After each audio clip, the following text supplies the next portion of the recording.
الحمد لله الحمد لله علي الذات عظيم الصفات سميع السمات كبير الشان جليل القدر رفيع الذكر مطاع الأمر جلي البرهان فخيم الاسم عزيز العلم وسيع الحلم كثير الغفران ونشهد أن لا إله إلا الله وحده لا شريك له ونشهد أن سيدنا وسندنا وحبيبنا وحبيب ربنا وطبيبنا وطبيب قلوبنا ومولانا محمد صلى الله عليه وعلى آله وأصحابه وبارك وسلم تسليما كثيرا كثيرا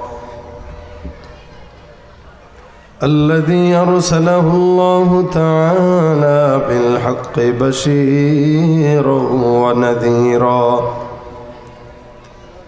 وداعيا إلى الله بإذنه وسراجا منيرا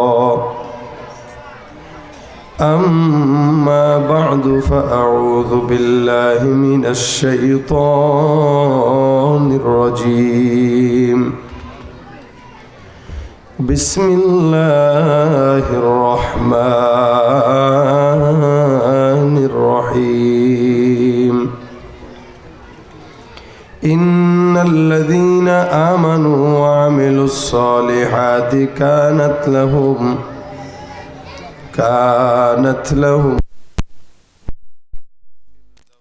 نزلا صدق الله مولانا العظيم صدق رسوله النبي الكريم وقال النبي صلى الله عليه وسلم إنما الأعمال بالنيات أو كما قال عليه الصلاة والسلام وقال تعالى إن الله وملائكته يصلون على النبي يا أيها الذين آمنوا صلوا عليه وسلموا تسليما زبان كل درود شريف پڑھی اللهم صل على محمد وعلى كما صليت على إبراهيم وعلى آل إبراهيم إنك حميد مجيد اللهم بارك على محمد وعلى آل محمد كما باركت على إبراهيم وعلى آل إبراهيم إنك حميد مجيد الحمد لله মৃত ব্যক্তিদের রূহের মাগফিরাত কামনায় বারাদি গোরস্থান সংলগ্ন আজকের এই মহতি মজলিসে আল্লাহ পাক আমাদের সকলকে বসার তৌফিক দান করেছেন কালিমাতুশ শুকর আদায় করে জবান খুলে সকলে মহব্বত উচ্চারণ করি আলহামদুলিল্লাহ। দীর্ঘ সময় যাবৎ আপনারা মহামূল্যবান নসিহা শুনছিলেন পবিত্র কালামুল্লাহ থেকে। আমি আপনাদের সামনে আখেরি কিছু কথা বলবো ইনশাআল্লাহ। এরপরে আপনারা মোনাজাত ধরবেন, যাবেন। আজকের মজলিসে যা শুনবো আল্লাহ পাক যেন সবকিছু আমলের নিয়তে শোনার তৌফিক দান করে।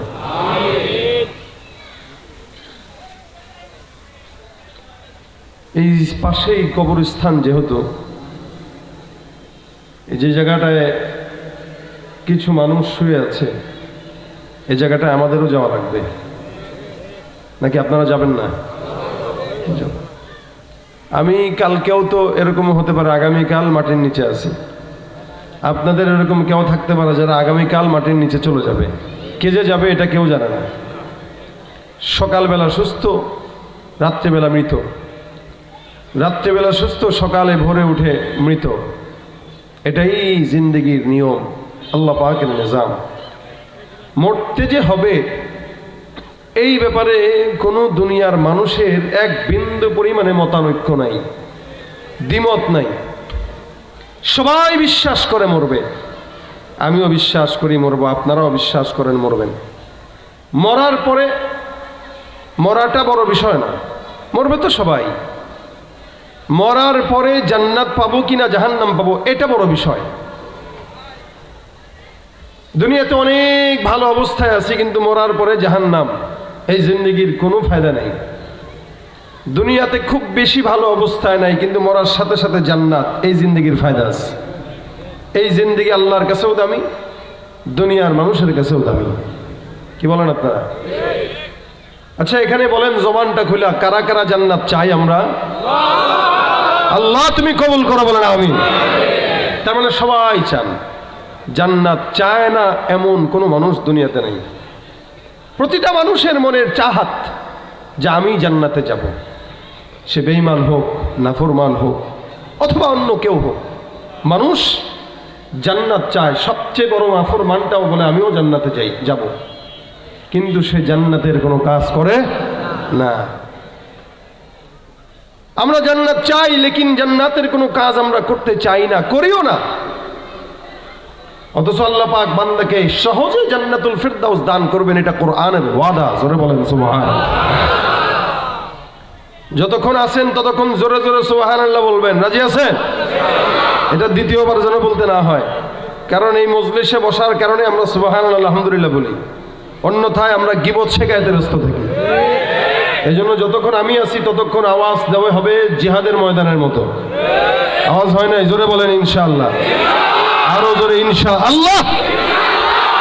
এই আওয়াজ দিবেন। ওয়াজ যদি বুঝে থাকেন কথা বলবেন।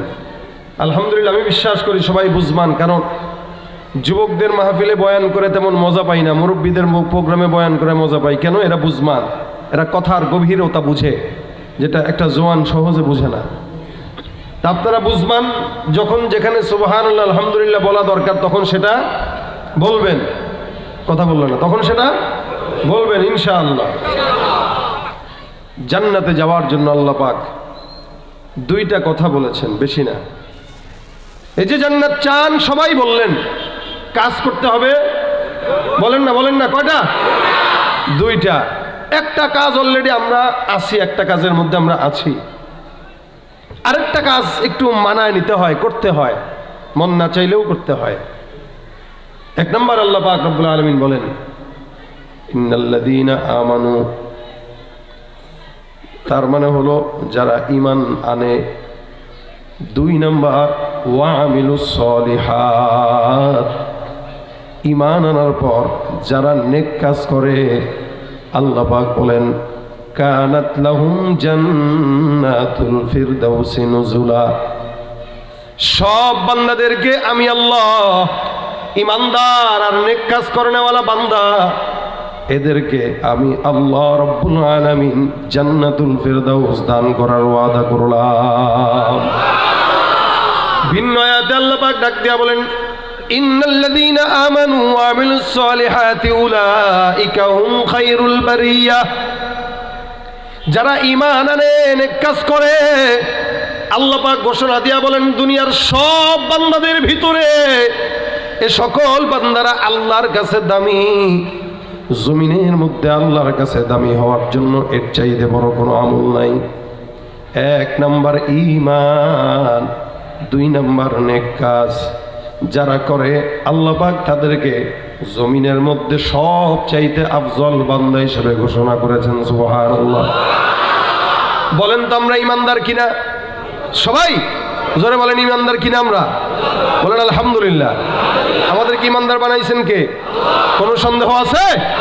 অন্তরের মধ্যে ঈমান, ঈমানের বীজ। এই কারণে আল্লাহ পাক কোরআনের শুরুতেই বলেন ইন্নাল্লাযীনা ইউমিনুনা বিল গায়ব, অদৃশ্যের প্রতি যারা বিশ্বাস করে এদের নাম হলো ঈমানদার।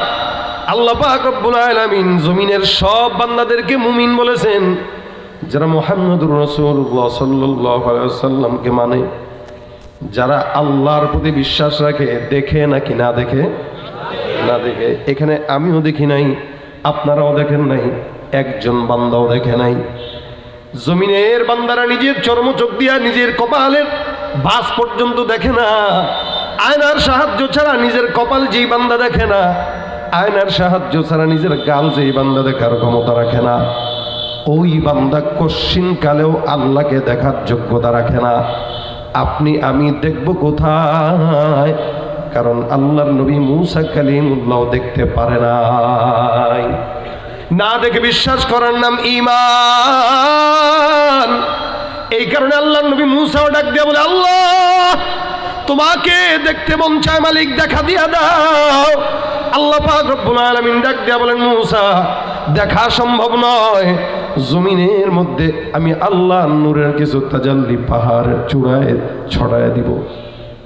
আল্লাহ নবী মূসা আল্লাহর সঙ্গে বারবার কথা বলতেন, যার কারণে আল্লাহ পাক ডাক দিয়া বলেন, ওয়া কাল্লামাল্লাহু মূসা তাকলিমা। মূসা আল্লাহর সঙ্গে বেশি কথা বলতেন, আল্লাহ মূসার সঙ্গে কথা বলতেন। এক একজন নবীর এক একটা লকব। মূসা পয়গম্বরের লকব হলো মূসা কালিমুল্লাহ, আল্লাহর সঙ্গে কথা বললে ওয়ালা নবী মূসা। জমিনের মধ্যে এমন কোন নবী আর আল্লাহর সঙ্গে কথা বলার মতো সুযোগ পান নাই। পয়গম্বর মূসা ডাক দেয়া বলে, মালিক তোমার সঙ্গে কথা বলা দরকার, যেহেতু কথা বলছি এখন দেখতে মন চায়। দূর থেকে টেলিফোনে একজন একজনের সঙ্গে কথা কয়, কিন্তু টেলিফোনের কথাটা যখন বেড়ে যায় তখন দেখবেন দেখার স্বাদ বেড়ে যায়। এখন বলে এতদিন পর্যন্ত দূর থেকে কথা বললাম, এখন আরো দূর থেকে মহব্বত নয়, এখন কাছাকাছি আসা লাগবে। যার কারণে জমিনের প্রেমিক প্রেমিকারা কাছাকাছি বসে, কাছাকাছি কথা বলতে চায়। বলেন তো দুনিয়ার সমস্ত প্রেমিক প্রেমিকার চাইতে আমার আল্লাহ আর বান্দার মধ্যে প্রেম কম না বেশি? আপনাদের মধ্যে, আমাদের মধ্যে, আল্লাহর মধ্যে প্রেম কম না বেশি? আল্লাহ নবী মূসা ডাক দিয়া বলে, আল্লাহ জমিনের মধ্যে তোমার সঙ্গে কথা বলি, মনের বড় তামান্না, তোমাকে একবার নজর দিয়া যদি দেখতে পাইতাম, মালিক মনের চাহাত পূরণ হইতো, একবার দেখা দিয়া দাও। আল্লাহ পাক ডাক দিয়া বলেন, না না, যদি দেখতে চাও আমি আল্লাহ পাক রব্বুল আলামিন বললাম ওই জায়গায় তাকাও, ওখানে নূরের কিছু তাজাল্লি দিলাম। আল্লাহ নবী মূসা পাহাড়ের চূড়ায় তাকাইলেন, আল্লাহ পাক রব্বুল আলামিন পাহাড়ের চূড়ার মধ্যে মালিকের নূরের কিছু তাজাল্লি দিয়া দেয়। মূসা পয়গম্বর পাহাড়ের গোড়ায় তাকায়, আল্লাহ পাক রব্বুল আলামিনের নূরের তাজাল্লিতে মূসা জমিনে বেহুশ হয়ে পড়ে যায়। আল্লাহ পাক রব্বুল আলামিনের নূরের তাজাল্লিতে ওই দূর পাহাড় ধসে যায়, পুড়ে যায়। এরপরও আল্লাহর নবী মূসা পয়গম্বর আল্লাহর দিদার নিতে পারে নাই। এই কারণে না দেখে বিশ্বাস করার নাম হলো ঈমান। আল্লাযীনা ইউমিনুনা বিল গায়ব, অদৃশ্যের প্রতি যারা বিশ্বাস করে এরাই হলো আসল মুমিন। আমাদের মধ্যে যদি ঈমান থাকে, সম্পদ যদি না থাকে, কোনো আপত্তি আছে নাকি? জোরে বলেন তো। টাকা নাই, সম্পদ নাই, ক্ষমতা নাই, পাওয়ার নাই, সৌন্দর্যও নাই, ইমানের অস্ত্র যদি থাকে আল্লাহর দরবারে দাম। ইমানের অস্ত্র নাই, মালিকের দরবারে দাম নাই।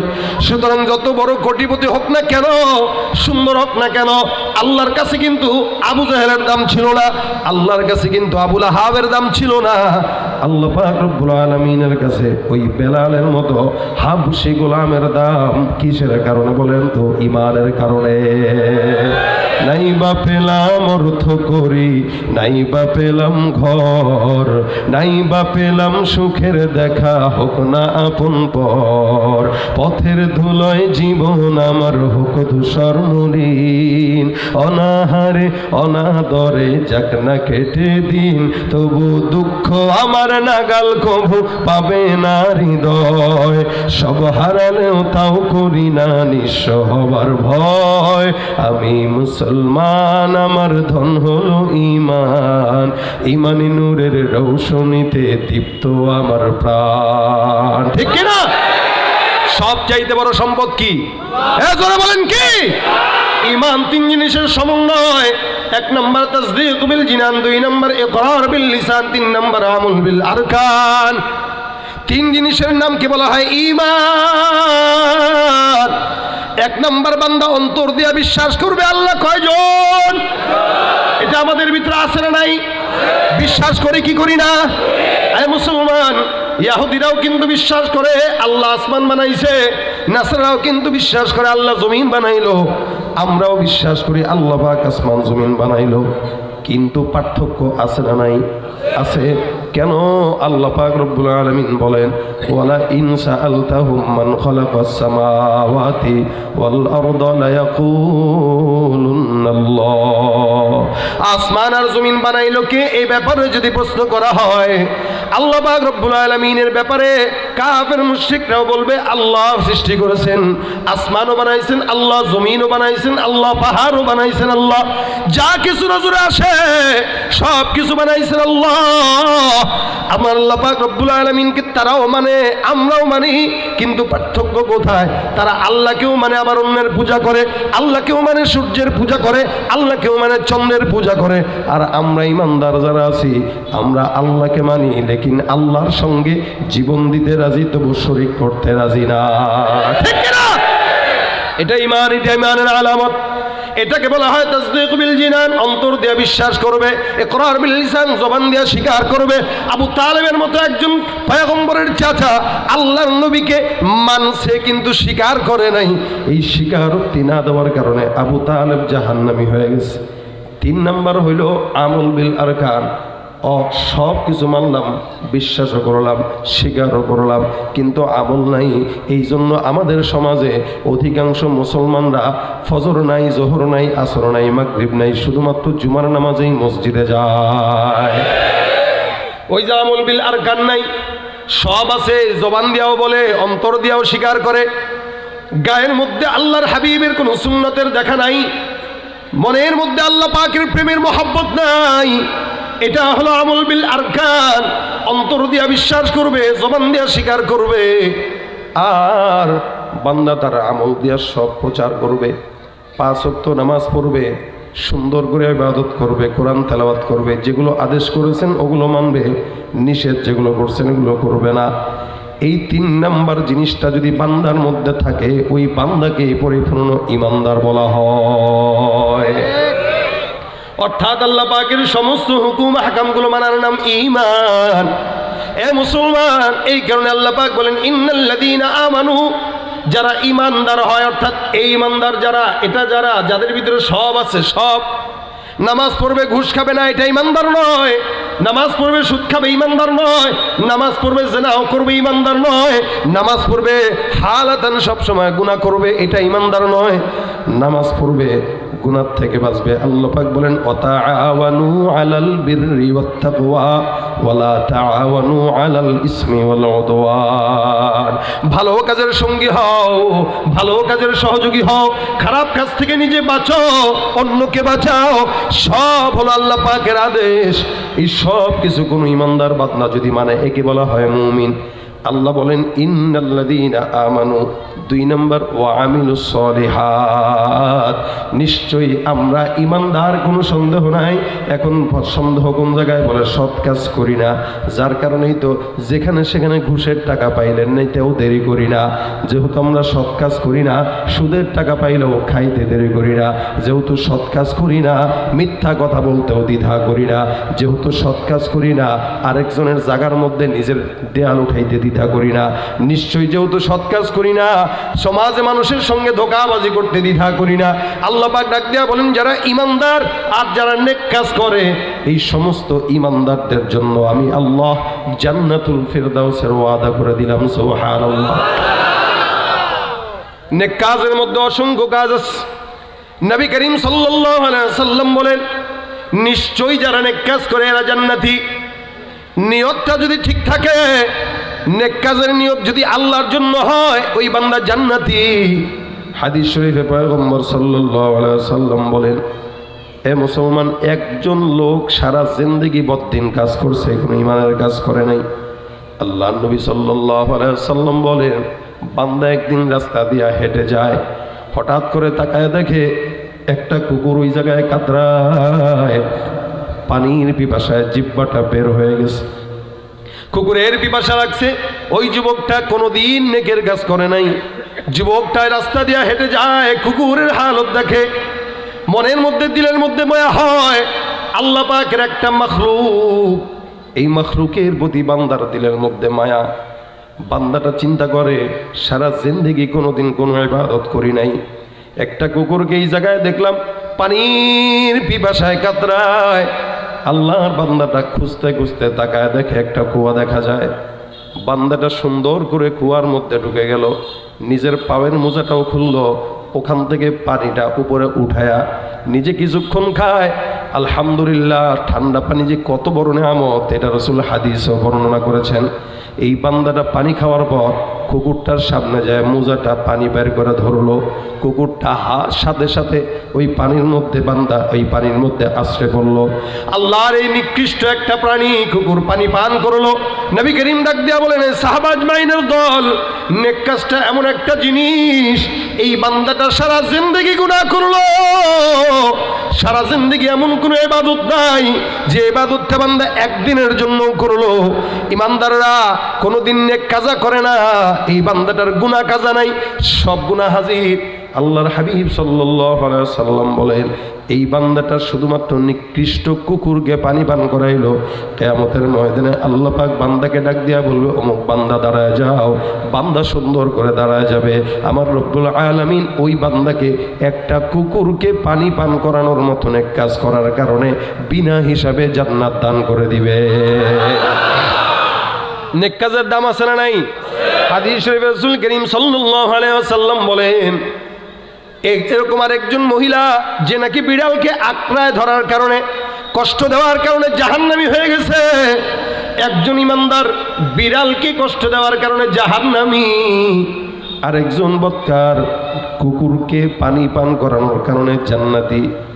অন্য হাদিসে নবী করিম সাল্লাল্লাহু আলাইহি ওয়াসাল্লাম গল্প শোনাইতেছেন সাহাবা আজমাইনদেরকে, এ সাহাবা একরামের দল, আল্লাহ পাক বান্দার নেক কাজটাকে কত পছন্দ করে বান্দারা মনে রাখবা। অনেক আগে একজন বান্দা ছিল, যেই বান্দাটা এমন গুনাহগার বান্দা, সারা জিন্দেগি গুনাহ করলো। এলাকার মধ্যে বান্দাটার একটা গুণ ছিল, বান্দা ছিল অনেক ধনী মানুষ, সম্পদের অভাব নাই, সন্তানের অভাব নাই, এত বেশি সম্পদ যে বান্দার সম্পদ খাওয়ার মতো লোকও নাই। এই বান্দাটা কি করত, এলাকার মানুষ যদি বান্দার কাছে চাইতো, এই আল্লাহর বান্দা কোনোদিন তাকে না করতো না। কেউ যদি বলতো, এ ভাই আমাকে 10,000 টাকা দান করেন, বান্দার সাথে সাথে দিয়ে দিত। কেউ যদি বলতো আমাকে 1 লাখ টাকা ঋণ দেন, বান্দা দিত। এলাকার সব মানুষকে ঋণ দিয়া দিয়া বেড়াইতো। এই আল্লাহর বান্দার কাজটাই ছিল ঋণ দেওয়া, যার কারণে এলাকার মধ্যে ঋণ দিয়া দিয়া দিয়া দিয়া মানুষকে খেদমত করত। বর্তমান সময়ে তো ঋণের বোঝা নাই বললেই চলে, ঋণ আর কেউ কাউরে দেয় না। দিবে কেমনে? আগামীকালের কথা বইলা নিয়া 14 বছরেও সেই টাকা আর দেয় না। এই ঋণ যখন কমে গেল, এখন সমাজের মধ্যে সুদ ভিত্তিক লেনদেন বাড়তে শুরু করলো। একমাত্র কারণ কর্জে হাসানা বন্ধ। আল্লাহর এই বান্দাটা এখন সবাইকে ঋণ দিয়ে দিয়ে বেড়াইতো, ভাই তোমার কাছে 5,000, তোমার কাছে 10,000, তোমার কাছে 1 লাখ, তোমার কাছে 2 লাখ, এর কাছে 20,000, এর কাছে 50,000, সারা দুনিয়ার মানুষকে ঋণ দিয়ে দিয়ে দিয়ে দিয়ে বেড়াইতো। এলাকার মধ্যে সবাই জানতো এই বান্দাটা ঋণদাতা, সবাই বুঝতো এই বান্দার মতো ঋণ আর কেউ দেয় না। আল্লাহর বান্দা সবাইকে যখন ঋণ দেয়, রাসূল করিম সাল্লাল্লাহু আলাইহি ওয়াসাল্লাম বর্ণনা করেন, বান্দাটার একটা গুণ ছিল, গুণটা হইল কি জানেন নাকি? ঋণ দিত, প্রতিদিন সকালবেলা একটা খাদেমকে পাঠাইতো, মানুষের বাড়ি বাড়ি যাবা আর ঋণের টাকা গ্রহণ করবা। সকালবেলা যাইতো, বিকেলবেলা ফিরতো। আবার এই কথাও বলে দিত, যদি কেউ ঋণ দিতে অস্বীকার করে, অর্থাৎ গরিব মানুষ, টাকা নাই, খাইতেও পারে না, এমন কোনো বান্দা যদি থাকে, তাকে আল্লাহর হস্তে তুমি মাফ করে দিবা, আমার তরফ থেকে তার প্রতি কোনো আমার আপত্তি নাই। কোনো অনেকের কাজ নাই, খালি তার কাজটাই ছিল এটা। বান্দাকে ঋণ দিত আর মাফ করে দিত, ঋণ দিত আর মাফ করে দিত, সবাইকে জানায় দিত, সবাই জানতো। এমন করে করে এলাকার মানুষদেরকে ঋণ দিয়া দিয়া উপকার করে টাকা নিত না। আল্লাহর বান্দা এভাবেই জমিন থেকে বিদায় হইল। রাসূল করিম সাল্লাল্লাহু আলাইহি সাল্লাম বলেন, কিয়ামতের ময়দান যখন কায়েম হয়ে যাবে, বান্দার জন্য জাহান্নামের টিকিটটা বান্দার হাতের মধ্যে আল্লাহ পাক ধরায় দিবে। বান্দা জাহান্নামে যাবে, আমার আল্লাহ পাক কিন্তু প্রত্যেকটা বান্দাকে উসিলা তালাশ করবে, বান্দা কোন উসিলায় বান্দাকে জান্নাতে ঢুকানো যায়। একটা ইমানদার যতই গুনাহ করুক না কেন, বান্দারকে খোঁচায় খোঁচায় কোনাকাঞ্চি থেকে বান্দার জন্য নেক তালাশ করবে আল্লাহ। যেমন নাকি আপনার বাসায় যদি টাকা না থাকে, দেখবেন ডয়ের কোনো চিপায় টাকা আছে কিনা খোঁজা শুরু হয়, অথবা কোনো ব্যাংকের কোনায় টাকা আছে কিনা খোঁজা শুরু হয়, বালিশের চিপায় টাকা আছে কিনা খোঁজা শুরু হয়, বইয়ের কোনো পাতার মাঝখানে টাকা আছে কিনা খোঁজা শুরু হয়। আল্লাহ পাক বান্দাকে ফেরেশতাদেরকে সার্চ দিয়া দিয়া বান্দার আমলনামা তালাশ করতে বলবেন, দেখো কোন জায়গায় কোন ভালো কাজ আছে। এই বান্দার জন্য নির্দিষ্ট জান্নাত জাহান্নাম, বান্দার কোনো ইবাদতই নাই। ফেরেশতারা ডাক দিয়া বলে, মালিক, এই বান্দাটার একটা নেক পাওয়া গেছে, অনেক বিশাল বড় নেক। আল্লাহ ডাক দিয়া বলবে, এটা কিসের নেক বলো? কোন ইবাদত? বলে না না, বান্দাটার গুণ ছিল বান্দা সবাইকে ঋণ দান করতো, আর ঋণের বোঝাগুলো কেউ যদি দিতে না পারতো, আল্লাহর বান্দাটা ঋণের বোঝাগুলো মাফ করে দিত। এটাই ছিল বান্দার গুণ। এলাকার মধ্যে হাজার হাজার মানুষ ছিল যাদের ঋণের বোঝা আল্লাহর বান্দাটা মাফ করে দিছে। আমার আল্লাহ ডাক দেয়া বলে, ফেরেশতার দল, যেই বান্দার মধ্যে আমি আল্লাহর গুণ থাকে, মায়ার গুণ। আমার আল্লাহ পাক রব্বুল আলামিনের কত দিলের মধ্যে দয়া জানেন নাকি মুসলমান? হাদিস শরীফে রাসূল করিম সাল্লাল্লাহু আলাইহি সাল্লাম বর্ণনা করেন, মহব্বত, প্রেম, মায়া, ভালোবাসা যখন আল্লাহ পাক বানায়, 100 ভাগের 1 ভাগ মহব্বতটাকে আল্লাহ পাক রব্বুল আলামিন গোটা জমিনের বান্দা আর মাখলুকের মধ্যে ছড়ায় দেয়। 1 ভাগ মহব্বতের কিছু অংশ নিয়ে আপনার প্রতি আমার যেই মহব্বত, 1 ভাগ মহব্বতের অংশ নিয়ে আল্লাহর বান্দা তার বাবা মায়ের প্রতি যত মহব্বত, 1 ভাগ মহব্বতের অংশ দিয়া সন্তানের প্রতি বাবা মায়ের মহব্বত, 1 ভাগ মহব্বতের অংশ নিয়ে স্বামীর প্রতি স্ত্রীর যতটুকু মহব্বত, বাকি থাকলো কয় ভাগ? বলে 99 ভাগ। আল্লাহর হাবিব বলেন, 1 ভাগ মহব্বত গোটা বিশ্ব জাহানের মধ্যে ছড়ায়া, বাকি 99 ভাগ মহব্বত আল্লাহ পাক শুধুমাত্র বান্দাকে ক্ষমা করার জন্য আল্লাহর দিলে রেখে দিছে। এই ইমানদার নবীর উম্মতেরা, আমার আল্লাহর হাবিব সাল্লাল্লাহু আলাইহি সাল্লাম বলেন, যেই ইমানদারটা, যেই বেঈমানটা সারা জিন্দেগি কোনো আমল করে নাই, এই বান্দাটা শুধুমাত্র বান্দাদের ঋণের বোঝা কমায় দেয়। আমার আল্লাহ ডাক দিয়া বলে, ফেরেশতা, যেই বান্দাটার ভিতরে আমি আল্লাহর গুণ, যে বান্দাটা অন্যের বোঝা, ঋণের বোঝা কমায়া জমিনের বান্দাদেরকে মাফ করে দেয়, আমি আল্লাহ পাক রব্বুল আলামিনের দয়ার মধ্যে তো বান্দার জন্য কোনো কমতি নাই। একটা বান্দার মনের মধ্যে অন্য বান্দার প্রতি যদি এত মহব্বত থাকে, এই গুণটা তো আমি আল্লাহর গুণ। যেহেতু এই বান্দা জমিনের অন্য মানুষের বোঝা বহন থেকে বাঁচাইতো, আমি আল্লাহ তার বোঝাকে দূর কইরা জান্নাতের ঠিকানা দিয়ে দিলাম। এতটুকু উসিলা আল্লাহ পাক রব্বুল আলামিন তালাশ করে করে বান্দাকে জান্নাতের মধ্যে দেয়। কারণ আল্লাহ পাক বলেন, ওয়াবতাগু ইলাইহিল ওয়াসিলা, তোমরা ওসিলা তালাশ করবা, কোন ওসিলার কারণে যেন জান্নাত মিলে। নেক কাজ বান্দার জন্য আল্লাহ পাক রব্বুল আলামিনের ওয়াদা, কোন ইমানদার যদি নেক কাজ করে, কানাত লাহুম জান্নাতুল ফিরদাউস। আচ্ছা বলেন তো, জান্নাতের যেই কথাগুলো বলে আল্লাহ পাকের কোরআনে আছে, নবীর হাদিসে আছে, এগুলো সত্য না মিথ্যা? আমাদের দেশে অনেক বেঈমানেরা আছে যারা জান্নাত বিশ্বাস করে না, জাহান্নাম বিশ্বাস করে না। রাসূল হাদিস শরীফে বর্ণনা করেন, আল জান্নাতু হাক্কুন ওয়ান নারু হাক্কুন, জান্নাত সত্য, জাহান্নাম সত্য, এতে কোনো সন্দেহ আছে? নিজরে বলেন তো। জমিনের মধ্যে সব বান্দাদের জন্য আল্লাহ পাক নির্দিষ্ট জান্নাত রেখে দিয়েছেন। বান্দা নির্দিষ্ট জান্নাতে যাবে, যাদের জাহান্নামে যাওয়ার দরকার তারা জাহান্নামে যাবে। এ মুসলমান, জান্নাত জাহান্নাম শুধু সত্যই নয়, আমার পয়গম্বর নিজের চোখে জান্নাত জাহান্নামের আযাব আর নিয়ামত মেরাজে গিয়ে দেখেছেন। সুবহানাল্লাহ। নবী করিম সাল্লাল্লাহু আলাইহি সাল্লামকে মেরাজে যাওয়ার পর জান্নাতের নিয়ামত দেখায়, আবার জাহান্নামের আযাব আল্লাহ নবী দেখেছেন। শুধু তাই নয়, এমনও তো হালত আছে, এমনও তো অবস্থা আছে, এমনও তো ঘটনা আছে, আমার পয়গম্বর মুহাম্মদুর রাসূলুল্লাহ সাল্লাল্লাহু আলাইহি ওয়াসাল্লাম অন্তর্দৃষ্টি দিয়া জমিনের মধ্যে জাহান্নামের আগুন, জাহান্নামের আযাব রাসূল নিজে দেখেছেন। এটা আপনার আমার চোখ নয়, এটা পয়গম্বর মুহাম্মদুর রাসূলুল্লাহর চোখ। নবী করিম বলেন, আমি ঘুমাইলেও আমার চক্ষু ঘুমায় না, অন্তর চক্ষু খোলা থাকে। সুবহানাল্লাহ। যদিও উপরের চোখ থাকে বন্ধ, দিলের চোখ খোলা রাখেন কে? পয়গম্বর আরবি সাল্লাল্লাহু আলাইহি ওয়াসাল্লাম মাঝে মাঝে এরকম আযাব দেখতেন, কবরের পাশ দিয়ে হেঁটে যাইতেন আর দেখতেন। এই কারণে নবী বলেন, ইন্নাহুমা, একদিন কোনো একটা কবরের মাঝখান দিয়ে হেঁটে যায়, হঠাৎ করে রাসূল দেখেন আযাব হইতেছে। রাসূল বলেন, ইন্নাহুমা লা ইউআযিবান, এই দুইটা কবরের মধ্যে আযাব হয়। আমি পয়গম্বর দেখতেছি এই বান্দার কবরের মধ্যে আযাব। আল্লাহর নবী সাল্লাল্লাহু আলাইহি ওয়াসাল্লাম কবরের আযাব নিজের চোখে দেখতেন, রাসূলকে আল্লাহ পাক রব্বুল আলামিন দেখায় দিতেন। এটা নবী করিম সাল্লাল্লাহু আলাইহি ওয়াসাল্লাম একবার কবরের সামনে দিয়ে হেঁটে যায়। পয়গম্বর আরবি সাল্লাল্লাহু আলাইহি ওয়াসাল্লাম কবরের সামনে বসে পড়লেন। এই যে মুসলমান নবীর উম্মত, জমিনের মধ্যে আমরা যারা আছি ইমানদার, অনেক বান্দারা আছে নামাজ আদায় করে, হজ করে, যাকাত দেয়, এমন কোনো ইবাদত নাই যে ইবাদত করে না, কিন্তু মায়ের সঙ্গে খারাপ ব্যবহার, বাবার সঙ্গে খারাপ ব্যবহার আছে না নাই? মরে গেলে তখন বুঝবেন, দাঁত থাকতে দাঁতের মর্যাদা দেন। মা বাবার সঙ্গে খারাপ ব্যবহার করলে যত বড় ওলি হোক না কেন, যদি বাইজিদ বুস্তামির মতো ওলি হয় কোনো কাজে লাগবে না। কেন? মা বাবাকে কষ্ট দিয়া কোনো বান্দা জমিনের মধ্যে আল্লাহর ক্ষমা পাইতে পারে না।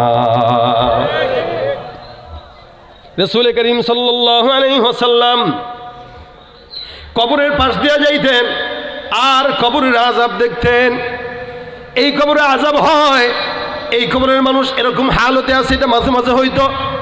আমার পয়গম্বর আরবি মুহাম্মদুর রাসূলুল্লাহ সাল্লাল্লাহু আলাইহি ওয়াসাল্লাম বলেন, এই কবরটার মধ্যে আযাব হয়।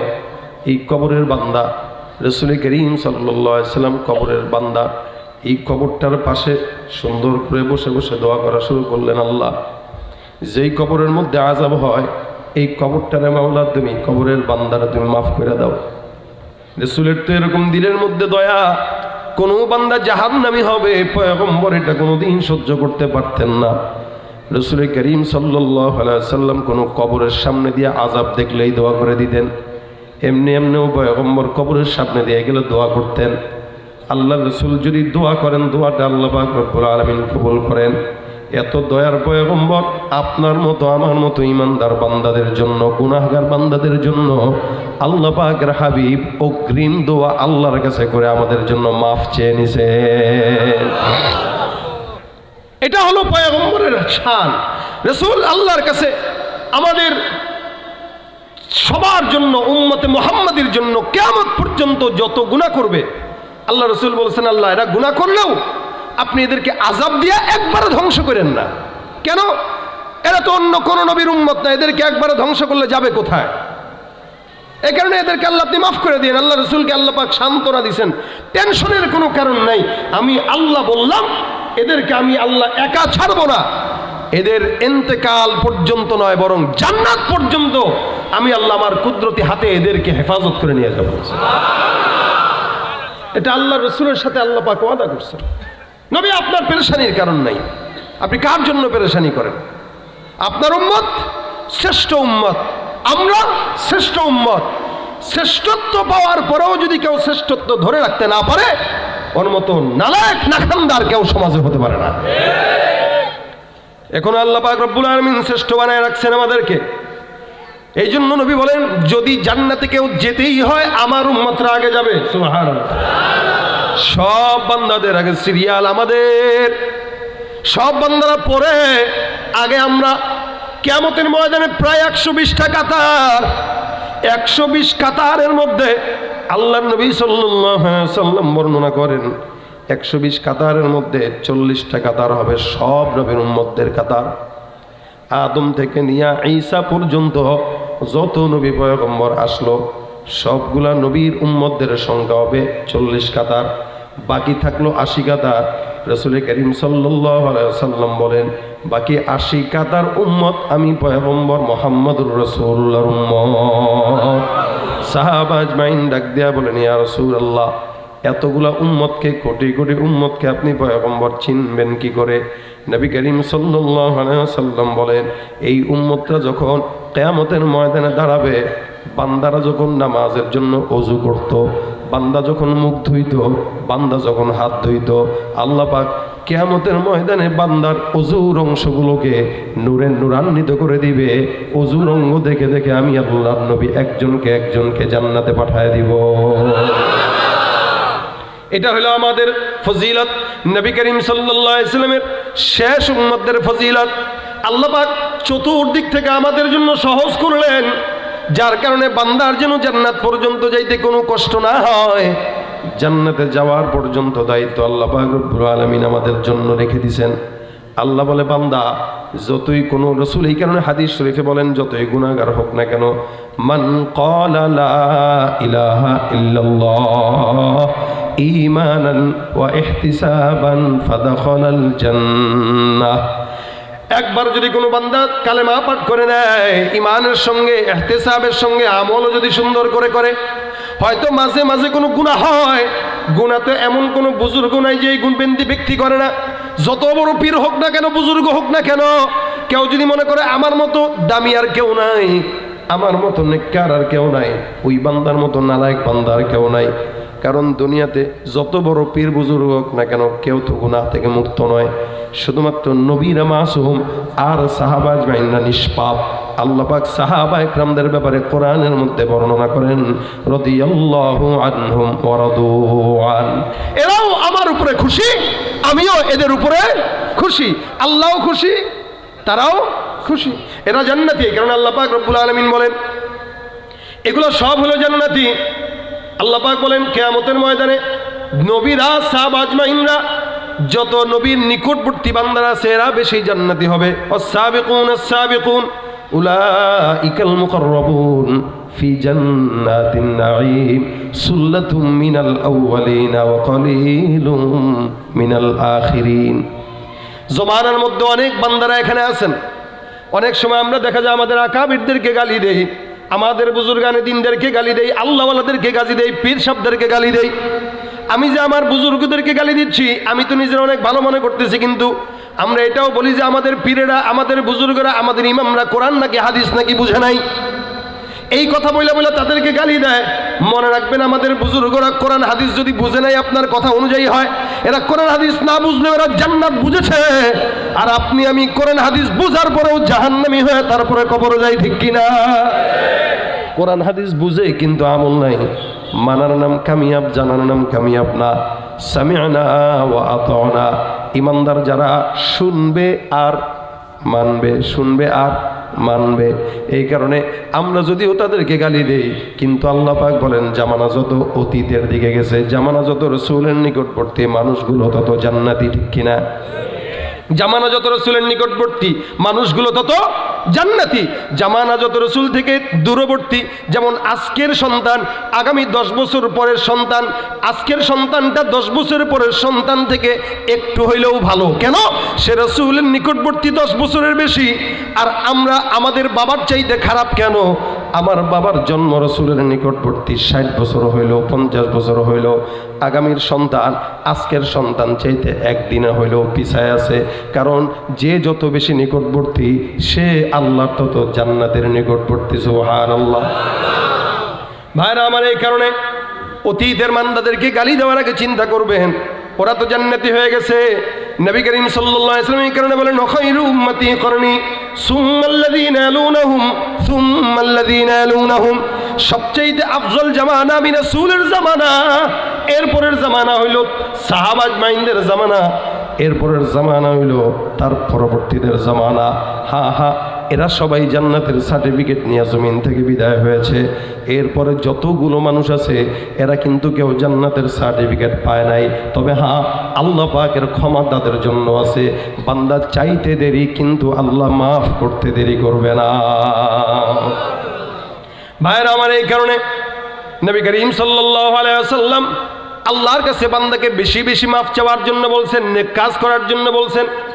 যদি আমল করতে পারি কম, এমন এমন কিছু কিছু নেক কাজ করব যেই নেক কাজের মাধ্যমে আল্লাহ পাক জান্নাতের ফয়সালা করে দিবেন, যেই নেক কাজের কারণে আল্লাহ পাক হিসাবটাকেও কমায় দেয়, এমন এমন কিছু নেক কাজ করা যেই সমস্ত নেক কাজ আমার জান্নাতের উসিলা হয়ে যাবে। ওই যে আসহাবে রকিমের 3 জন ব্যক্তিটা আল্লাহর জন্য নেক কাজ করে জান্নাতি হয়ে গেছে। এমন এমন কিছু বান্দা জমিনের মধ্যে ছিল যারা নেক কাজ করার কারণে আল্লাহ পাক তাদেরকে জান্নাত দান করছে। এখানে জমিনের মধ্যে আপনি আমি বসা, কিন্তু আজকে আছে আগামীকাল থাকবো কিনা এমন কোনো গ্যারান্টি নাই। 3.5 হাত মাটির নিচে ওই জায়গায় কবরস্থানে কতগুলা মা বোনরা শাহিদ আছে। জিজ্ঞাসা করে খোঁজ নিয়ে দেখেন, সালাম দিলেও তো জবাব নেওয়ার ক্ষমতা নাই, জিজ্ঞাসা করলে খাবার দিলেও তো খাওয়ার মতো ক্ষমতা নাই। দূরত্ব কিন্তু বেশি নয়, এখান থেকে বসে বসে আমেরিকার মানুষের সঙ্গে কথা বলা সম্ভব, কিন্তু জমিনের উপর থেকে 3.5 হাত মাটির নিচে কথা বলা সম্ভব না। আপনিও জানেন না, আমিও জানি না জমিনের মধ্যে কোন বান্দা জান্নাতি কোন বান্দা জাহান্নামী। এ মুসলমান, এই কারণে আল্লাহ পাক ডাক দিয়া বলেন, লা তামুতুন্না ইল্লা ওয়া আনতুম মুসলিমুন। খবরদার, মুসলমান না হয়ে কবরের মধ্যে আসা যাবে না। মুসলমান হয়ে যদি ওইখানে যাও, সম্পদেরও দরকার নাই, টাকারও দরকার নাই, কোনো টেনশন নাই। রাসূল করিম সাল্লাল্লাহু আলাইহি ওয়াসাল্লাম কবরের আযাব দেখতো, যার কারণে উম্মতদেরকে বারবার সতর্ক করলেন, যদি জান্নাত পেতে চাও জান্নাতুল ফিরদাউসি নুজুলা, ওই জান্নাতুল ফিরদাউস যদি পেতে চাও, 1 নম্বরে ঈমান, 2 নম্বরে নেক কাজ। যদি এই 2টা কাজ করে আল্লাহ পাক রব্বুল আলামিনের হাবিব বলে বান্দা জান্নাতুল ফিরদাউসের অধিকারী হয়ে যাবে। এটা আল্লাহ পাকের ওয়াদা। জান্নাতুল ফিরদাউসটা কি? বলে সবচাইতে দামি জান্নাত, যেই জান্নাতের উপরে কোনো জান্নাত নাই। রাসূল সাল্লাল্লাহু আলাইহি সাল্লাম জান্নাতুল ফিরদাউসের কথা দোয়া করতে বলছেন যে বেশি বেশি আল্লাহর কাছে জান্নাতুল ফিরদাউস চাইবা, আল্লাহ যেন তোমাকে জান্নাতুল ফিরদাউস দান করে। এই ইমানদার মুসলমান, জান্নাতুল ফিরদাউসটা সবচাইতে উপরের জান্নাত, যেটার উপরে আল্লাহ পাকের আরশ। বান্দা জান্নাতের মধ্যে বসবে আর জান্নাতের ভিতরে বসে বসে আল্লাহর কাছে চাইবে, জান্নাতের মধ্যে বসে বসে আল্লাহর আরশ দেখবে। ওখান থেকেই তাজরি মিন তাহতিহাল আনহার, জান্নাতের নহর, ওই নহরটা জান্নাতুল ফিরদাউস থেকে শুরু হওয়া, যেটা ওখান থেকে শুরু হয়ে সমস্ত জান্নাতগুলোতে ঢুকে গেছে, ওখান থেকেই শুরু হয়ে অন্যান্য জান্নাতে চলে গেছে। এ মুসলমান, আল্লাহ পাক রব্বুল আলামিন এই কারণে বলে বান্দারা জান্নাতুল ফিরদাউসের ওয়াদা করলাম। জমিনের মধ্যে অনেক বান্দারা আছে যারা নামাজও পড়ে, রোজাও রাখে, হজ করে, যাকাত দেয়, কিন্তু এমন এমন কাজ করে যেই কাজের কারণে বান্দার আমল সব বরবাদ হয়ে যায়। ইমানদাররা ইমানদার হওয়ার পরেও মসজিদের মেম্বারে বসে বসে গীবত শিকায়েত করে, ইমানদাররা ইমানদার হওয়ার পরেও নামাজের কাতারে বসে বসে গীবত শিকায়েত করে, ইমানদাররা ইমানদার হওয়ার পরেও বাজারের চায়ের দোকানে বসে গীবত শিকায়েত কইরা নিজের যতটুকু টুটা ফাটা আমল আছে এগুলোকেও বরবাদ করে, আছে না নাই? ইমানদাররা ইমানদার হওয়ার পরেও বিবির কথা শুনে মা বাবাকে কষ্ট দিয়া নিজের আমল বরবাদ করে দেয়। নবী করিম সাল্লাল্লাহু আলাইহি ওয়াসাল্লাম কবরের পাশে বসে দোয়া করে, আল্লাহ এই বান্দাকে মাফ করে দাও, এই বান্দার কবরটাকে জান্নাত দিয়ে দাও। আল্লাহ পাক রব্বুল আলামিনের পয়গম্বর দোয়া করলেন, কিন্তু রাসূলের কপালের মধ্যে চিন্তার ভাঁজ হয়ে গেল। নবী করিম পেরেশান, আহা দোয়া কবুল হয় না। রাসূল করিম সাল্লাল্লাহু আলাইহি ওয়াসাল্লাম আবার হাত তুলে বলেন, আল্লাহ এই বান্দার কবরটাকে আযাব মাফ করে দাও, এরপরও মাফ হয় না। রাসূল করিম সাল্লাল্লাহু আলাইহি ওয়াসাল্লাম চিন্তার ভাঁজ কপালের মধ্যে দিয়া সাহাবা আজমাইনদেরকে ডাক দিয়ে বলে, সাহাবা, যে কবরের জন্য দোয়া করতেছি এই কবরের আযাব তো মাফ হইতেছে না। আমি পয়গম্বর দোয়া করতেছি, এরপরও আল্লাহ পাক মাফ করতেছেন না। রাসূল দোয়া করেন, মাফ করে না, তার মানে বোঝা গেল কেসটা কিন্তু মারাত্মক। রাসূল করিম সাল্লাল্লাহু আলাইহি ওয়াসাল্লাম বারবার দোয়া করার পর যখন নাকি কবরের আযাবটা মাফ হয় না, রাসূল করিম সাল্লাল্লাহু আলাইহি ওয়াসাল্লাম ডাক দিয়া বলেন, যাও এই কবরের মধ্যে কাদের কাদের আত্মীয়রা শাহিদ আছে সবাইকে ডাক দিয়া দাও। যার যার আত্মীয়দের কবরের সামনে সবাইকে দাঁড়াইতে বলো। এক একজন করে করে কবরের সামনে দাঁড়ায়।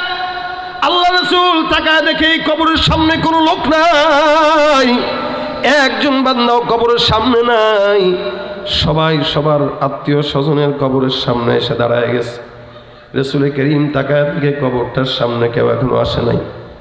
ওই যে দূর থেকে দেখা যায় গো একজন বৃদ্ধা মহিলা লাঠি ভর করে কবরের সামনে এসে দাঁড়াইছে। রাসূল করিম ডাক দিয়া বলে, বৃদ্ধ মা, কবরটা কার কবর? বলে, আমার সন্তানের কবর। কবরের জন্য দোয়া করেন, আল্লাহ যেন আপনার সন্তানের কবরটাকে আযাব মাফ করে দেয়। ওই বৃদ্ধা মায় মহিলা ডাক দিয়া বলেন হুজুর সাল্লাল্লাহু আলাইহি সাল্লামকে, ইয়া রাসূলুল্লাহ, এই কবরের মধ্যে আযাব হইতেছে। বলে, হ্যাঁ। বুড়া মহিলা ডাক দিয়া বলে, আলহামদুলিল্লাহ, আমি তো এটাই চাইছি, আমার সন্তানের কবরের আযাব যেন আমি দেখে দিতে পারি। আল্লাহর কাছে এই কথা বলছিলাম, আমার আর কোনো দুঃখ নয়, আমার সন্তানের কবরে আযাব। একটা সন্তানের জন্য মায়ের এতটুকু বদদোয়া কতটা খারাপ। নবী করিম অবাক, সন্তানের জন্য মা দোয়া করবে কোন জায়গায়, সেখানে বদদোয়া করে। আল্লাহর নবী আল্লাহর কাছে ডাক দেয়া বলে, মালিক, এই মুরব্বীকে তুমি তার সন্তানের কবরের আযাবটা একটু কাশফের মাধ্যমে দেখায় দাও। আল্লাহ রাসূল দোয়া করলেন, আল্লাহ পাক রব্বুল আলামিনের হাবিবের দোয়া কবুল হইল। আল্লাহ পাক রব্বুল আলামিন বৃদ্ধা মহিলাকে সুন্দর করে কবরের আযাবটা দেখায় দিছে। বৃদ্ধা মহিলা আর কোনো কথা নাই, একটা চিৎকার দেয়া জমিনের মধ্যে বেহুশ হয়ে পড়ে গেছে। বৃদ্ধা মহিলা অজ্ঞান হয়ে গেল। অবস্থা এরকম, নবী করিম সুন্দর করে তাকে উঠায়া আবার ডাক দেয়া বলে, কি ব্যাপার, আপনি কেন জমিনের মধ্যে লুটে পড়লেন? আল্লাহর নবী সাল্লাল্লাহু আলাইহি ওয়াসাল্লামের কথা শোনার পর ওই বৃদ্ধা মা ডাক দেয়া বলেন, ইয়া রাসূলুল্লাহ, আমি আমার সন্তানের কবরের আযাবটা দেখে পয়গম্বর সহ্য করতে পারি নাই। ইয়া রাসূলুল্লাহ, আমার দিলের মধ্যে মায়া, আমি কোনোদিন কল্পনাও করি নাই সন্তানের প্রতি এত মায়া থাকে। আমি আমার সন্তানের জন্য বদদোয়া করলাম, আমার সন্তানটার জন্য বদদোয়া করার পর জাহান্নাম হইল। আমি মায়ের কারণে এতদিন পর্যন্ত আমার সন্তানটা কবরের আযাব পাইছে। ইয়া রাসূলুল্লাহ, কবরের আযাব যে এত কঠিন এটা আমার জানা ছিল না রাসূল। আমি আমার আল্লাহর কাছে বলি, আপনার কাছেও বলি, আমি আমার সন্তানরে মাফ করে দিলাম, আপনি আমার পয়গম্বর হয়ে দোয়া করেন আমার সন্তানকে যেন আমার আল্লাহ মাফ করে দেয়। পয়গম্বর আরবি সাল্লাল্লাহু আলাইহি ওয়াসাল্লাম তো পেরেশান হয়ে গেলেন। হায় হায়, একজন মা তার সন্তানের কবরের মধ্যে আযাব হোক এই দোয়া করেছে, যার কারণে কবরের মধ্যে আযাব। পয়গম্বর আল্লাহর কাছে ডাক দিয়ে বলে, মালিক, এই মাটাকে তুমি আযাব দেখায় দাও। আল্লাহ পাক আযাব দেখায় দেয়, আমার পয়গম্বরের দোয়া কবুল হয়, মাটা কবরের আযাব দেখে ফেলে। আল্লাহর নবী সাল্লাল্লাহু আলাইহি ওয়াসাল্লামের দোয়া আল্লাহ পাক কবুল করছে। রাসূল তাকায় দেখেন, না না, আর কবরের মধ্যে আযাব নাই। বৃদ্ধা মহিলাকে এবার পয়গম্বর ডাক দিয়া বলেন, ও মা, দয়া করে আপনি একটু বর্ণনা করেন তো আপনার সন্তানের প্রতি আপনি কেন নারাজ? বৃদ্ধা মাটা ডাক দিয়া বলতেছে, ইয়া রাসূলুল্লাহ, আমার সন্তানটাকে পেটের মধ্যে গর্ভের মধ্যে নিয়ে আমি জমিন থেকে আমার স্বামীকে হারাইলাম। আমার স্বামী ইন্তেকালের পরে আমি আমার সন্তানের জন্য কোনো দ্বিতীয় স্বামী গ্রহণ করি নাই। এই সন্তানটাকে লালন পালন করলাম। একটা মা জানে তার সন্তানকে কেমনে লালন পালন করে। এ মুসলমান, বাবারা কোনোদিন সন্তানের মহাব্বত এতটুকু বুঝে না, মা যতটুকু বুঝে। এই কারণে নবীকে যখন প্রশ্ন করা হয় হক কার বেশি, রাসূল তিনবার বললেন মায়ের হক। চতুর্থবারের বেলায় রাসূল বাবার হকের কথা বলছেন। আল্লাহ পাক একটা মাকে কতটুকু মর্যাদা দিয়েছেন, যার কারণে রাসূল বলেন, আল জান্নাতু তাহতা আকদামিল উম্মাহাত। এ সন্তান, পীরের দরবারে যা জান্নাত তালাশ করো, খবরদার তোমার মায়ের পায়ের নিচেই জান্নাত আমি আল্লাহ রেখে দিলাম। মায়ের পায়ের নিচে আমার আল্লাহ পাক মুমিনের জন্য, ইমানদারের জন্য জান্নাত রেখে দিলেন। ইয়া রাসূলুল্লাহ, আমি আমার সন্তানের জন্য দ্বিতীয় স্বামী নেই নাই, আমার যৌবনটা আমি এমনি কাটাইলাম। এই নারী ছেড়া, ধন ছেড়া, এই নারী ছেড়া সন্তানকে আমি আল্লাহর হাবিব আমি মহব্বত করে কোলের মধ্যে আগলায় রেখে বড় করলাম। আমার সন্তানটা আমার ছাড়া কিচ্ছু বোঝে না, যখন তাকে আমি খাওয়াই দিই তখন আমি ছাড়া তার কেউ নাই। যখন সে ভয় পায় তখন আমি ছাড়া কেউ নাই। তাকে আমি খাওয়ানোর জন্য বাহিরে ইনকাম করে ঘরের মধ্যে তারা খাওয়াইতাম। এত কষ্ট করার পর সন্তানটার আমি বিবাহ দিলাম। বিবাহ দেওয়ার পর সন্তানটা তার বিবির প্রেমে পাগল হয়ে গেল, এখন আর আমার দাম দেয় না। এই সমাজের মধ্যে যুবক ভাইয়েরা খুব মনোযোগের সঙ্গে দেখেন, অসংখ্য যুবকরা আছে যারা তাদের বিবির কারণে মায়ের সঙ্গে খারাপ ব্যবহার করে, আছে না নাই? মনে রাখবেন, মায়ের একটা চোখের পানি আপনার জাহান্নামের কারণ। এই বৃদ্ধা মহিলাটা রাসূলের কাছে বিচার দেয়, ইয়া রাসূলুল্লাহ, আমার সন্তানটা বিবাহের পর আমাকে ভুলে যায়, আমার বউ সন্তানের বিবি যা বলে তাই শুনে। একদিন আমার সন্তান বাহির থেকে আসলো, আমি মা লক্ষ্য করলাম বিবি যেন আমার সন্তানের কানে কি কি বলল। আমার সন্তানটা কোনো কথা শুনে নাই, বিবির কথা শুনে আমার গায়ে আর কোনো কথা বলা ছাড়াই ঘাটটা ধরে আমাকে ঘর থেকে ধাক্কা দিয়ে বের করে দেয়। আমার সন্তানটা আমাকে আঘাত দিয়ে দিয়া গভীর রাতে ঘর থেকে বের করে বাহিরে পাঠায়। আমি আমার আল্লাহর কাছে ডাক দিয়া বলছি, মালিক, যেই সন্তানটাকে ছোটবেলা থেকে বড় পর্যন্ত করলাম, এই সন্তানটাকে কোনোদিন কষ্ট বুঝতে দেই নাই, সন্তানটাকে আদর করে বুকের মধ্যে আগলায় রাখছি। এই সন্তানটা আমি মায়ের গায়ের মধ্যে হাত দিল, আল্লাহ পাক রব্বুল আলামিনের কাছে আসমানে হাত তুলে বলছি, আল্লাহ রে, যেই সন্তানটা আমি মায়ের গায়ে হাত তুলে এই সন্তানের কবরের আযাবটা না দেখায় তুমি মাওলা আমারে মরণ দিও না। আল্লাহর কাছে মা দোয়া করে দিল, হে পয়গম্বর, আজকে আমি আমার সন্তানের কবরের আযাব আমার নিজের ভাবে দেখলাম, আল্লাহ পাক আমারে দেখায় দিল। ইয়া রাসূলুল্লাহ, আমি যদি জানতাম কবরের আযাব এত কঠিন, আমি আমার সন্তানের কবরের আযাব দেখতে চাইতাম না। আল্লাহর কসম পয়গম্বর, দেখার পরে আমার দিলের মধ্যে আমার সন্তানের প্রতি একটু পরিমাণে আর কোনো ক্ষোভ নাই। হুজুর, দোয়া করে দেন, আপনি আমাকে বলেন আমার সন্তানের আযাব কি কমছে কিনা। রাসূল করিম সাল্লাল্লাহু আলাইহি ওয়াসাল্লাম বলেন, আল্লাহ পাক আপনি মা যখন দোয়া করেছেন মাফ করে দেওয়ার কারণে আসমানের মালিক আপনার সন্তানকে মাফ করে দিছে। এই জন্য ভাইরা আমার, মায়ের সঙ্গে খারাপ ব্যবহার এগুলো মারাত্মক অপরাধ, মারাত্মক খারাপ কাজ।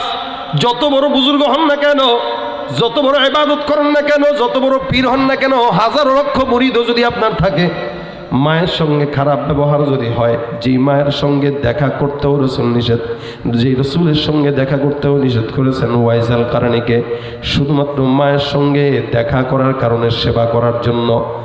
যেই ওয়াইস আল কারণী রাসূলের আশিক, আল্লাহর নবীকে দেখলে সাহাবী বনে যাইত, কিন্তু বলতে পারে না এই রাসূলের আদেশের কারণে। কারণ আল্লাহর নবী বলেছেন, রাসূলের সাক্ষাতের চাইতে তোমার মায়ের খেদমত তোমার জন্য জরুরি। হে মুসলমান, দুনিয়ার সবচাইতে বড় নেক কাজ হলো মা বাবার খেদমত করা। আমাদের উস্তাদরা দর্শের মধ্যে আমাদেরকে বলতেন, বাবারা দুইটা কথা মনে রাখবা আজীবনের জন্য, জমিন দুনিয়ার আর আখিরাতের কামিয়াব যদি চাও। আমি আমার উস্তাদদের কথা নকল করে আপনাদেরকে দুইটা কথা বলবো, মানবেন তো ইনশাআল্লাহ? এক নম্বর, আমার উস্তাদরা বলতেন, যদি জমিনের মধ্যে বুজুর্গ হইতে চাও, বুজুর্গ হইতে চাও, আল্লাহওয়ালা হইতে চাও, তাহলে আলেমদের খেদমত করবা। কাদের? আলেমদের। যদি বুজুর্গ হইতে চাও, আলেম হইতে চাও, আল্লাহওয়ালা হইতে চাও, তাহলে আলেমদের খেদমত করো। আর যদি জমিনের মধ্যে বড় লোক হইতে চাও, তাহলে মা বাবার খেদমত করবা। কারণ কেউ যদি মা বাবার পিছনে টাকা খরচ করে খেদমত করে, আল্লাহ পাক ওই বান্দাকে জমিনের মধ্যে ধনী বানায় দিবেন।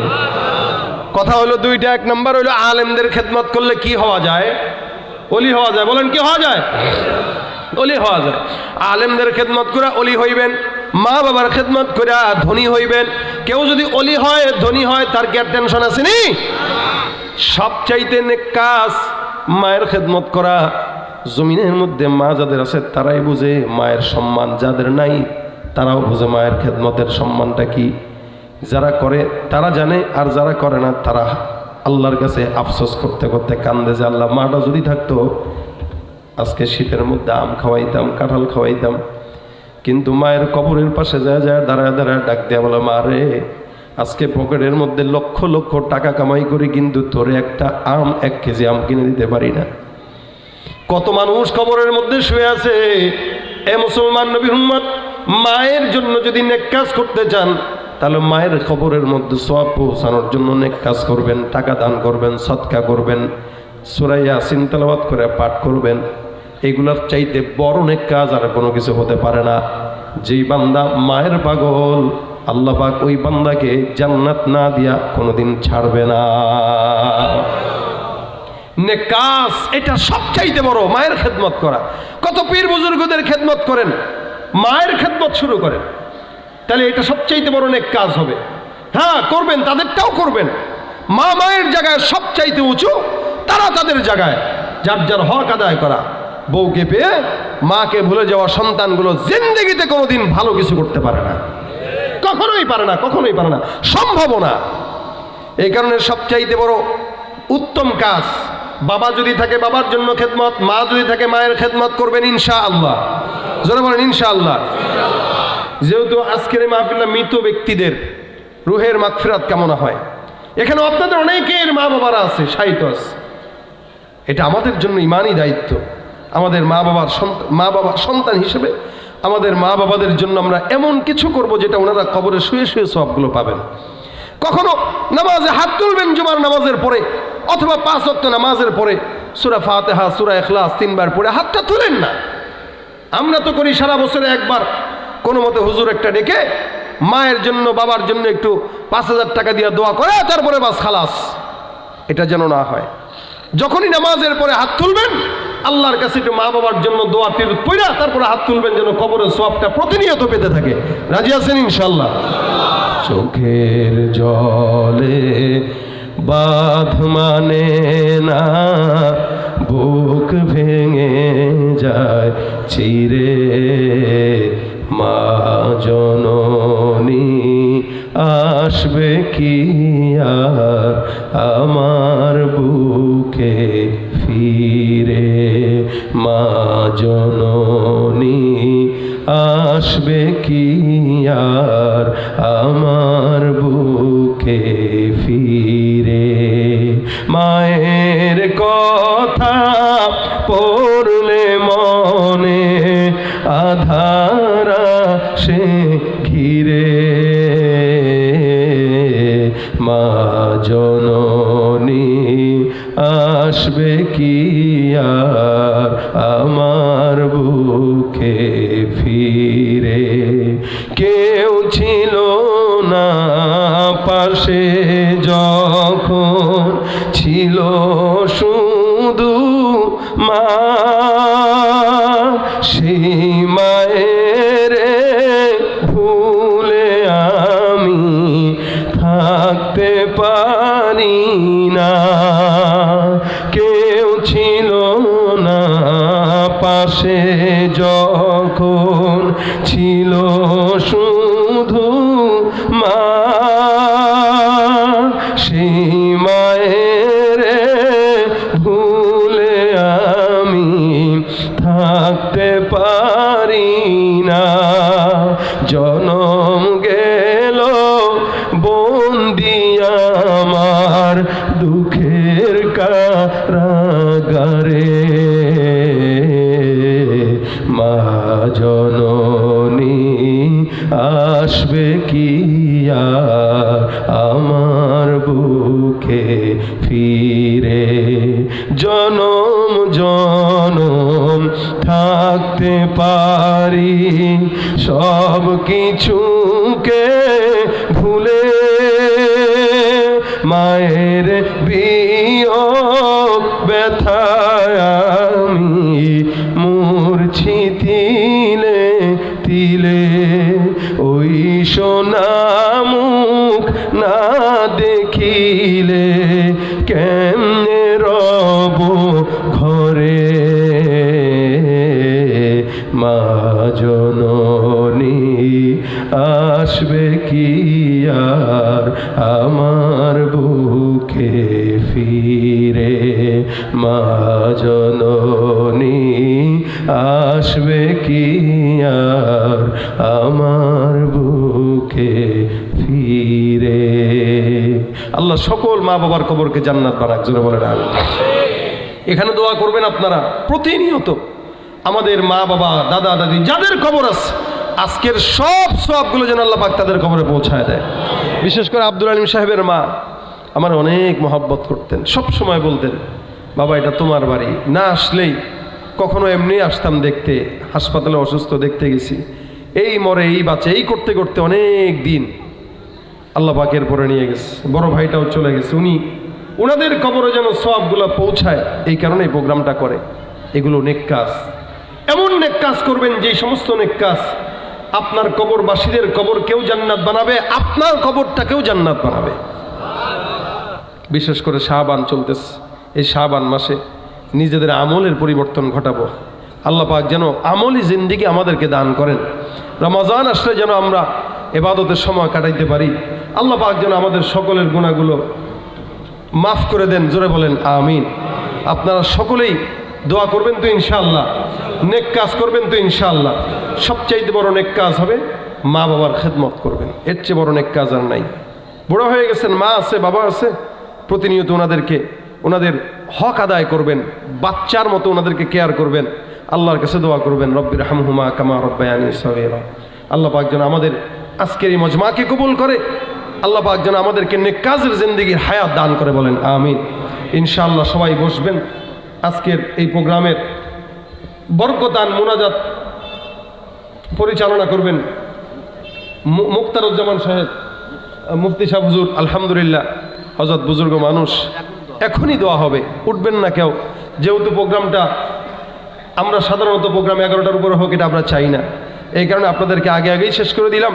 সংক্ষেপে হুজুর খালি মুনাজাত করেই আজকের মাহফিল সমাপ্ত করবে। আল্লাহ পাক যেন আমাদের এই প্রোগ্রামটাকে নাজাতুল উসিলা বানায় দেয়। আমা তৌফিকি ইল্লা বিল্লাহ। আসসালামু আলাইকুম ওয়া রাহমাতুল্লাহি ওয়া বারাকাতুহু। আর একটা ছোট্ট একটা কথা, আপনারা যারা এই হজ এবং উমরায় যান, এই চিটারদের হাতে না পড়ে আমাদের এখানে উপস্থিত আছেন মাওলানা আফজাল হোসেন কাসিম ইসলাম হুজুর এবং আমাদের জামাই তরিকুল ইসলাম। আমরা এই বিভিন্ন এটা ভালো কাজ, কিন্তু চিটারের কারণে মানুষের অনেক কষ্ট হয়। আপনারা যারা যাবেন আমাদের সাথে যোগাযোগ করবেন, ইনশাল্লাহ অনেক কম টাকায় অনেক কম পয়সায় আপনারা ইনশাল্লাহ ঘুরে আসতে পারবেন। যেহেতু উলামায়ে কেরামের তত্ত্বাবধানে ইনশাল্লাহ মানে উমরা এবং হজের কাজ সম্পন্ন করা হয়। যোগাযোগ রাখেন ইনশাল্লাহ, একেবারে অল্প টাকার ভিতরে ইনশাল্লাহ। সালামু আলাইকুম। হুজুর দোয়া করুন ইনশাল্লাহ। আসসালামু আলাইকুম ওয়া রাহমাতুল্লাহি ওয়া বারাকাতুহু। সবাই দরুদ শরীফ পড়ি।